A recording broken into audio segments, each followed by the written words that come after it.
इस्लाम मुखालिफ बयानबाजी करने वाली और पैगंबर इस्लाम हज़रत सल्लल्लाहु अलैहि वसल्लम की शान में गुस्ताखी करने वाली निपुर शर्मा के खिलाफ और इस तरह के बयानबाजी करने वाले तमाम लोगों के खिलाफ आज नाराज़गी का इजहार करते हुए बेंगलुरु में मुख्तलिफ मजहब के मजहबी रहनुमा और उलमा इकराम ने मिलकर बेंगलुरु के पुलिस कमिश्नर से मुलाकात की। बेंगलुरु के पुलिस कमिश्नर से मुलाकात कर उन्हें शिकायत की। पहले आप मुख्तलिफ मजहबी रहनुमाओं की बात सुनिए, उसके बाद आपको पुलिस कमिश्नर प्रताप रेड्डी की भी बात सुनाते हैं। आप तमाम से गुजारिश है कि इस वीडियो को दूसरों तक ज़रूर पहुंचाएं। हम सबसे पहले हमारे मुसलमान भाई के साथ खड़े होने आए हैं। हमारे तरफ से as Sikh community we want to stand in solidarity with the Muslim community who have been very badly hurt in terms of sentiments. Whatever has been spoken is already there in the media. We as a community always say that no religion is above law. We have to see that every religion is respected. Nobody can talk about another religion without any, meaning. We have also been seeing that in Bangalore, especially in Karnataka, our Muslim brothers have shown so much of tolerance. This is something unique only in Karnataka, and we congratulate the Muslim community for the peace that they have shown. And the elders who are here, they have shown the way that everywhere in India the same thing is not happening. Where there are vice sentiments, they are also hurt. It's not that they are not hurt. उनको भी दुख लगा है, लेकिन वो दुख को बढ़ने के लिए हम आए हैं. We are here to share their sorrow and also to tell them that we are with them. Police commissioner also assured them that whatever happens, we are with you. We are very, very fair in everything. There is not going to be any partiality in anything.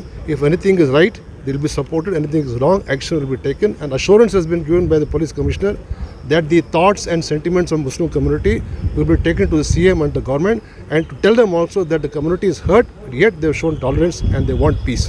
मेरा नाम है Jasbir Singh Dodi. I am from the gurdwara Shri Guru Singh सभा also. Jain समाज से जैन युवा संगठन से आए हैं. मेरा नाम राजेश और ये मेरे दोस्त दिनेश जी हैं. देखो, जैन धर्म हमेशा से मानता रहा है अहिंसा परमो धर्म, और एक भगवान महावीर की ये वाणी थी कि जियो और जीने दो, खुद भी जियो औरों को भी जीने दो, और अमन और शांति से हम जिए. सब लोगों को अपना अपना धर्म और अपने अपने उसूल मानने का पूरा एहतियात है. कॉन्स्टिट्यूशन इसकी राइट देता है. और दूसरी बात यह है कि इकबाल साहब का बहुत अच्छा गाना भी मेरे को भी याद आ रहा है कि मज़हब नहीं सिखाता आपस में बैर रखना, हिंदू है हम वतन है हिंदुस्तान हमारा, तो हिंदी है हम हिंदुस्तान हमारा. तो बेसिकली यही है कि अगर हम लोग सब सूझबूझ से और सोच समझ के काम लें, किसी को कोई एहतियात नहीं रखता कि किसी को भी किसी भी धर्म के ऊपर कुछ भी बोले. बिकॉज़ क्या हो जाता है, हर आदमी को अपनी धार्मिक भावनाएं उससे जुड़ी हुई है, और जब उस धार्मिक भावना को ठेस पहुंचती है तो फिर चीज़ों में मन में एक क्या बोलते हैं बौछाल हो जाता है, और वो बौछाल ये जो एक अगली रूप ले सकता है. क्योंकि आगे भी हो और सारे मुल्क में भी सब लोग मिलजुल के रहें. और रियासत कर्नाटक की मौखर तंजीमें और हज़रात उलमा कराम जो अकाबिर उलमा हैं, उनका एक वफ़द हज़रत अमीर शरीयत दामत बरकातुहुम के ईमा पर यहाँ पुलिस कमिश्नर से मुलाकात के लिए हमारी सिख बिरादरी, इसी तरह क्रिश्चियन बिरादरी, जैन बिरादरी के साथ पुलिस कमिश्नर से मुलाकात किए.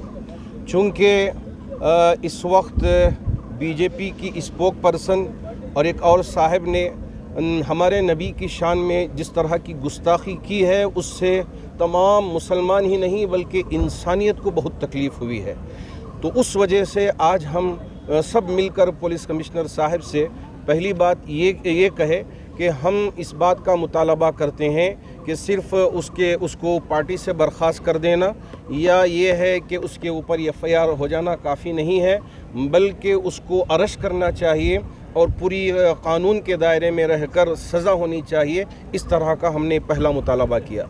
दूसरा मुतालबा हमने उनसे ये किया है कि आप हुकूमत तक हम सब के पैगाम को पहुँचाएँ कि किसी भी मज़हब के जो पेशवा होते हैं, जो बड़ी शख्सियात होते हैं, उनके सिलसिले में किसी को भी बोलने का हक़ नहीं होना चाहिए. डेलीगेशन में कौन कौन शामिल है, कितनी तंजीमें वगैरह? इस डेलीगेशन में जमीयतुल उलमा है, जमात इस्लामी है, जमात अहले हदीस है, जमात अहले सुन्नतुल जमात है, और जुलूस मोहम्मदी कर्नाटका है, और ऐसे ही सिख बिरादरी है, मरकज़ी अहले सुन्नतुल जमात जामिया बिलाल है, और सिख बिरादरी से भी है, कर्नाटका मुस्लिम मुत्तहदा महाज है, और भी बहुत सारी तंजीमें हैं और उलमा हैं. इन सब की तरफ से और हम तमाम चीज़ों को बर्दाश्त करते हुए जा रहे हैं. बहुत चीज़ें हुई हैं लेकिन आखिर यहाँ पर कर दी कि हमारे नबी सल्लल्लाहु अलैहि वसल्लम की शान में तौहीन की गई और हम देखते हैं कि कुरान शरीफ में तौहीन की जाती है। तो हम इसको कभी भी हिंदुस्तान ही नहीं, बेंगलोर ही नहीं, बल्कि पूरी दुनिया का कोई मुसलमान इसको बर्दाश्त नहीं कर सकता है। ये बर्दाश्त के बाहर ये चीज़ें हैं। हमने बड़ी मुश्किल से कल जुमा में बहुत सारे स्टेट के अंदर एहतजाज हुए और हमने देखा कोई भी मुसलमान बच्चा हो या बूढ़ा हो, जवान हो, वो अपने नबी की शान में गुस्ताखी कभी भी बर्दाश्त नहीं कर सकता है। अच्छी तरह जानते हैं कि मौजूदा हालात रियासत कर्नाटक के और बेंगलुरु के क्या हैं। माजी में कुछ मामले हुए हैं, आप अच्छी तरह जानते हैं। इसकी वजह से तमाम मुत्तफ़िक़ा तौर पर उलमा इकराम, तमाम दानिशवरों ने मिलकर फ़ैसला किया कि जहाँ तक हो सके इन लोगों पर जो है एक्शन लेंगे इंशाल्लाह हम ज़रूर। लेकिन अब जुलूस और जलसा निकालने से मसला हल नहीं होता।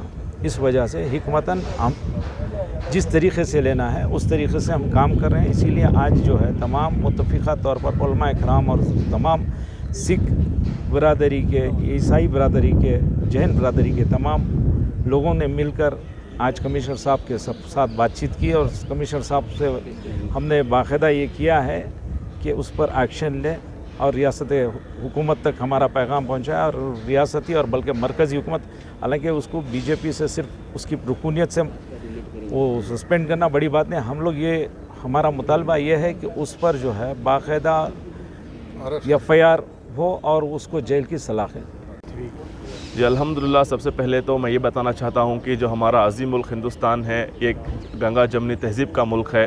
तो अल्हम्दुलिल्लाह आज जब हमारी यहाँ पे कमिश्नर साहब जनाब रेड्डी साहब से जब हमारी मुलाकात हुई तो यहाँ पे भी इसी एक अज़ीम जो गंगा जमना तहज़ीब का एक अच्छा एग्ज़ाम्पल सेट हुआ है। यहाँ पे जब इनसे मुलाकात हुई तो तमाम मज़हब के लोग यहाँ पे मौजूद थे। यहाँ पे मुसलमान भी थे, सिख भी थे, जैन भी थे, ईसाई भी थे।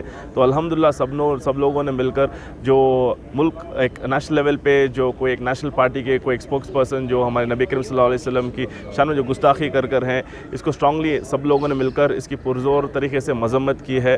तो अल्हम्दुलिल्लाह जब हमारी मीटिंग हुई हमारी कमिश्नर साहब से तो उन्होंने हमें वादा किया है कि ऐसे जो भी फ्रिंज एलिमेंट्स होते हैं इनके खिलाफ सख्त से सख्त कार्रवाई की जाएगी। सेडिशन केस क्या होता है? जो आप कौम के ख़िलाफ़ कुछ करें, बिल्कुल लगना चाहिए। ये दंगे फसाद क्यों हो रहे हैं? एक सवाल उठता है। ये दंगे फसाद इसलिए हो रहे हैं क्योंकि नूपुर शर्मा जो है, जो भाजपा की राष्ट्रीय प्रवक्ता है, ऐसी बातें कहती हैं ऑफ कंप्लीट ब्लास्फेमस नेचर। उसी के नाते ये सब दंगे फसाद हो रहे हैं। सेडिशन चार्ज ही नहीं, मैं तो ये समझता हूँ कि UAPA जारी करना चाहिए, अनलॉफुल एक्टिविटीज़ प्रिवेंशन एक्ट। इसी के मद्देनज़र रखते हुए आज बेंगलोर सिटी पुलिस कमिश्नर ने आज तमाम जो हैं सिख भाइयों को बुलाया, क्रिश्चियन भाइयों को बुलाया, हमारे जो तमाम जो लीडरान हैं, उलमा जमात हैं, उन सबको बुलाया। उसके साथ मैंने एक नौजवान होते हुए उनसे बात की और अपील की कि हमारा नौजवान जो है 65% जो इंडिया का पॉपुलेशन है वो नौजवान है और हम साथ हैं।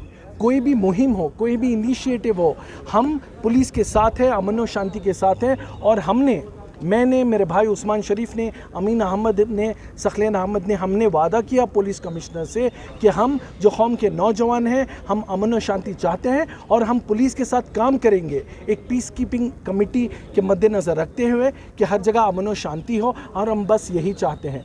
ಈಗ ದೇಶದ ವಿವಿಧ ಭಾಗಗಳಲ್ಲಿ ಕೆಲವು ಘಟನೆಗಳು ನಿನ್ನೆ ಮೊನ್ನೆ ತಾವೆಲ್ಲರೂ ನೋಡಿದ್ರಿ. ಆ ಹಿನ್ನೆಲೆಯಲ್ಲಿ ಕರ್ನಾಟಕ ರಾಜ್ಯದಾದ್ಯಂತ ಕಾನೂನು ಸುವ್ಯವಸ್ಥೆ ಕಾಪಾಡುವ ಸಲುವಾಗಿ ಮುಖ್ಯಮಂತ್ರಿಗಳು ಸಹ ಬೇರೆ ಬೇರೆ ಸೂಚನೆಗಳು ಕೊಟ್ಟಿದ್ದಾರೆ. ಅದರಂತೆ ಇವತ್ತು ಮುಸ್ಲಿಂ ಮತ ಗುರುಗಳು ಭಾಳಷ್ಟು ಜನ ಮತ್ತು ಅವರೊಟ್ಟಿಗೆ ಬೇರೆ ಬೇರೆಯವರು ಸಹ ಬಂದು ನಮ್ಮನ್ನು ಭೇಟಿ ಮಾಡಿದ್ದಾರೆ. ಅವರ ವತಿಯಿಂದ ಯಾವುದೇ ಸ್ಥಿತಿಯಲ್ಲಿ ಪರಿಸ್ಥಿತಿ ಕೈ ತಪ್ಪದಂತೆ ಅವರು ಕ್ರಮ ಜರುಗಿಸ್ತಾ ಇದ್ದಾರೆ. ಮತ್ತು ಪೊಲೀಸ್ ವತಿಯಿಂದ ನಾವು ಸಹ ಅವ್ರಿಗೆ ಯಾವುದಾದ್ರೂ ವಿಷಯದಲ್ಲಿ ತಿಳಿಸಿದರೆ ನಾವು ಕ್ರಮ ಜರುಗಿಸ್ತೀವಿ ಮತ್ತು ಅವ್ರಿಗೆ ಸಹಾಯ ಸಹಕಾರ ನೀಡ್ತೀವಿ ಅಂತ ಆಶ್ವಾಸನೆ ಕೊಟ್ಟಿದ್ವಿ. ಮತ್ತು ಬೆಂಗಳೂರು ನಗರ ಮತ್ತು ಅದೇ ರೀತಿ ಕರ್ನಾಟಕ ರಾಜ್ಯದಲ್ಲಿ ಶಾಂತಿ ಸುವ್ಯವಸ್ಥೆ ಕಾಪಾಡಲು ಎಲ್ಲ ಕ್ರಮ ಜರುಗಿಸ್ತೀವಿ. ಹೊಸ ರೀತಿಯ ಕಾನೂನು ತರಬೇಕು ಅನ್ನೋದೊಂದಷ್ಟು ಮನವಿ ಮಾಡಿದರೆ ಯಾವ ರೀತಿ ಕಾನೂನು ನಿರೀಕ್ಷೆ ಇಲ್ಲ, ಅವ್ರು ಕೇಳಿದ್ದಾರೆ, ಆದರೆ ಅದು ಮನವಿ ಸಲ್ಲಿಸಲಿಕ್ಕೆ ಹೇಳಿದ್ವಿ. ಅದನ್ನು ನಾವು ಸರ್ಕಾರಕ್ಕೆ ಫಾರ್ವರ್ಡ್ ಮಾಡ್ತೀವಿ. ಅದ್ರ ಬಗ್ಗೆ ನಾನು ಬೆಂಗಳೂರು ನಗರ ಪೊಲೀಸ್ ಕಮಿಷನರಾಗಿ ಅದು ನನಗಿನ್ನೂ ಗೊತ್ತಿಲ್ಲ ಅದು. ಆದರೆ ಅವರು ಯಾವುದಾದ್ರೂ ಕಾನೂನಿದ್ದು ಯಾರು ಬೇರೆಯವ್ರ ಬಗ್ಗೆ ಮಾತಾಡದೇ ಇರುವಂತೆ, ನಮ್ಮವರು ಬೇರೆಯವರ ಬಗ್ಗೆ, ಬೇರೆಯವರು ನಮ್ಮವ್ರ ಬಗ್ಗೆ ಅನ್ನೋ ರೀತಿಯಲ್ಲಿ ಕೇಳಿದರು. ಅದು ಏನಿದೆಯೋ ಮನವಿ ಸಲ್ಲಿಸಿದ್ದಲ್ಲಿ ಅದು ಸರ್ಕಾರಕ್ಕೆ ನಾವು ಮುಂದುವರಿಸ್